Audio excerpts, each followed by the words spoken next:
Casting the burden, impressing the subconscious. When man knows his own powers and the workings of his mind, his great desire is to find an easy and quick way to impress the subconscious with good. For simply, an intellectual knowledge of the truth will not bring results. In my own case, I found the easiest way is in the casting the burden. A metaphysician once explained it in this manner. He said, "The only thing which gives anything weight in nature is the law of gravitation, and if a boulder could be taken high above the planet, there would be no weight in that boulder." He had overcome the world vibration and functioned in the fourth dimensional realm, where there is only perfection, completion, life, and joy. This indicates that the superconscious mind is the department which fights man's battles and relieves him of burdens. We see, therefore, that man violates law if he carries a burden, and a burden is an adverse thought or condition, and this thought or condition has its root in the subconscious. It seems almost impossible to make any headway directing the subconscious from the conscious or reasoning mind, as the reasoning mind, the intellect, is limited in its conceptions and filled with doubt and fear. How scientific it is, then, to cast the burden upon the superconscious mind, where it is made light or dissolved into its native nothingness. For example, a woman in urgent need of money made light upon the superconscious with the statement, "I cast this burden on lack on the subconscious within, and I go free to have plenty." The belief in lack was her burden, and as she cast it upon the superconscious within, its beliefs of plenty and an avalanche of surprise was the result. Another example. One of my students had been given a new piano, and there was no room in her studio for it until she had moved out the old one. She was in a state of perplexity. She wanted to keep the old piano, but knew of no place to send it to. She became desperate. The new piano was to be sent immediately. In fact, it was on its way, with no place to put it. She said it came to her to repeat, "I cast this burden within, and I go free." A few moments later, her phone rang, and a woman friend asked if she might rent her old piano, and it was moved out a few minutes before the new one arrived. I knew a woman whose burden was resentment. She said, "I cast this burden of resentment within, and I go free to be loving, harmonious, and happy." The almighty superconscious flooded the subconscious with love, and her whole life was changed. For years, resentment had held her in a state of torment and imprisoned her soul, the subconscious mind. The statement should be made over and over again, sometimes for hours at a time, silently or audibly, with quietness but determination. I have often compared it to winding up a Victrola. We must wind ourselves up with spoken words. I have noticed in casting the burden, after a little while, one seems to see clearly. It is impossible to have clear vision while in the throes of carnal mind. Doubts and fear poison the mind, and body and imagination runs riot, attracting disaster and disease. In steadily repeating the affirmation, "I cast this burden within and go free," the vision clears, and with it a feeling of relief, and sooner or later comes the manifestation of good, be it health, happiness, or supply. One of my students asked me to explain the darkness before the dawn. I referred in a preceding chapter to the fact that often, before the big demonstration, everything seems to go wrong, and the deep depression clouds the consciousness. It means that out of the subconscious are rising the doubts and fears of the ages. These old derelicts of the subconscious rise to the surface to be put out. It is then that man should clap his cymbals.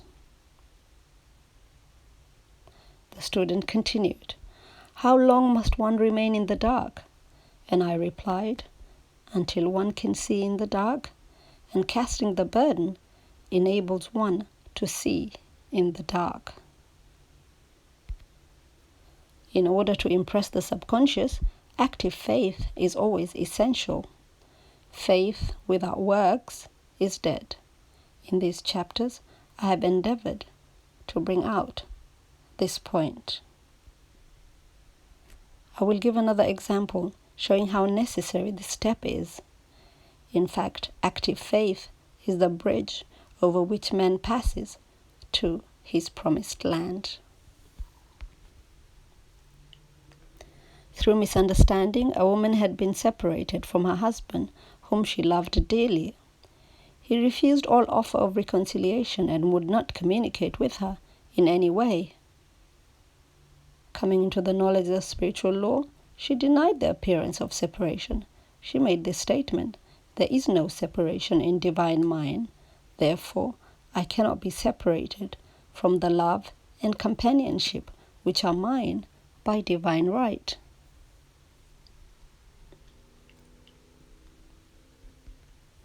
She showed active faith by arranging a place for him at the table every day, thereby impressing the subconscious with a picture of his return. Over a year passed, but she never wavered, and one day he walked in. The subconscious is often impressed through music. Music has a fourth dimensional quality and releases the soul from imprisonment. It makes wonderful things seem possible and easy of accomplishment. I have a friend who uses her Victrola daily. For this purpose, it puts her in perfect harmony and releases the imagination.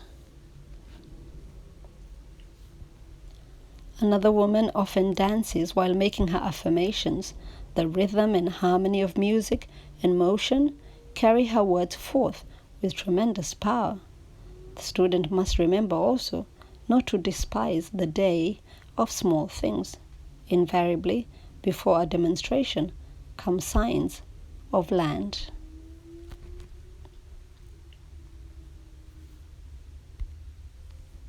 Before Columbus reached America, he saw birds and twigs which showed him land was near. So it is with demonstration. But often the student mistakes it for the demonstration itself and is disappointed. For example, a woman had spoken the word for a set of dishes. Not long afterwards, a friend gave her a dish which was old and cracked. She came to me and said, "Well, I asked for a set of dishes and all I got was a cracked plate." I replied, "The plate was only signs of land. It shows your dishes are coming. Look upon it as a bird and seaweed, and not long after that, the dishes came. Continually make believe impresses the subconscious.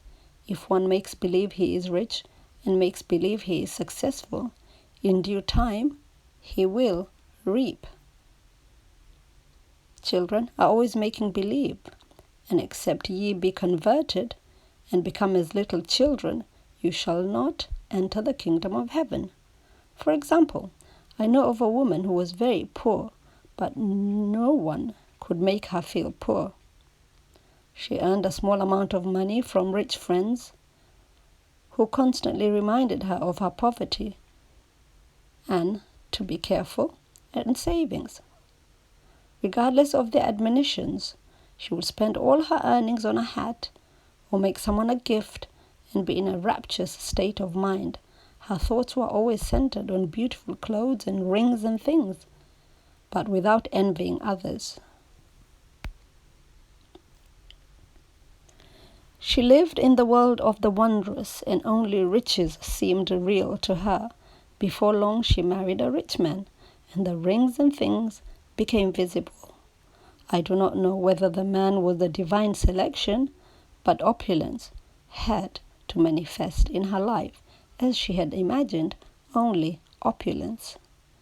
There is no peace or harm or happiness for man until he has erased all fear from the subconscious.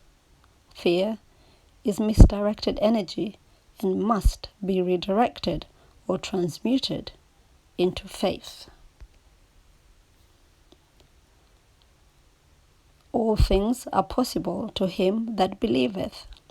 I am asked so often by my students, how can I get rid of fear? I reply, by walking up to the thing you are afraid of. The lion takes its fearlessness from your fear. Walk up to the lion and he will disappear. Run away and he runs after you. I have shown in previous chapters how the lion of lack disappeared when the individual spent money fearlessly, showing that God was his supply and therefore unfailing.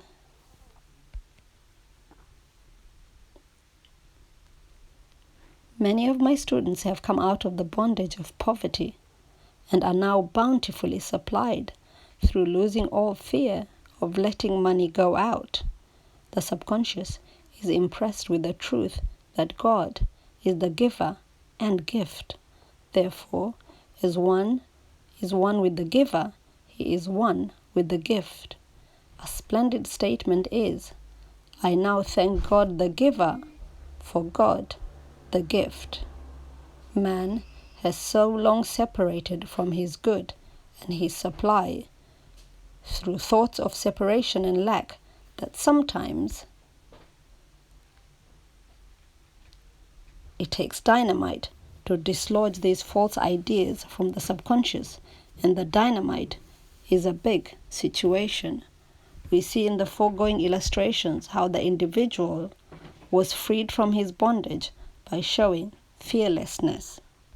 Man should watch himself hourly to detect if his motives for action is fear or faith.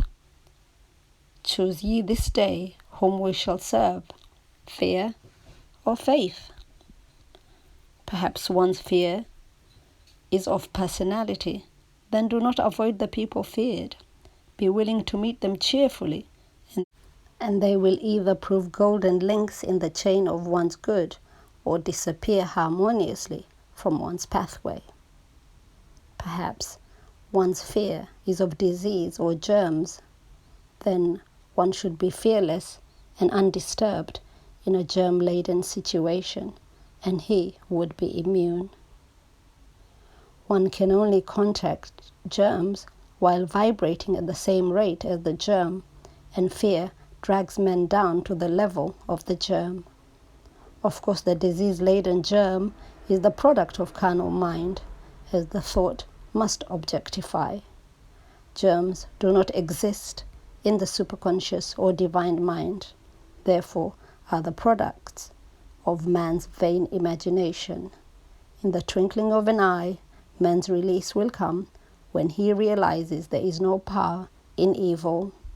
The material world will fade, and the fourth dimension world, the world of the wondrous, will swing into manifestation. And I saw a new heaven and a new earth, and there shall be no more pain, neither sorrow, no crying, neither shall there be any more pain, for the former things are passed away. End.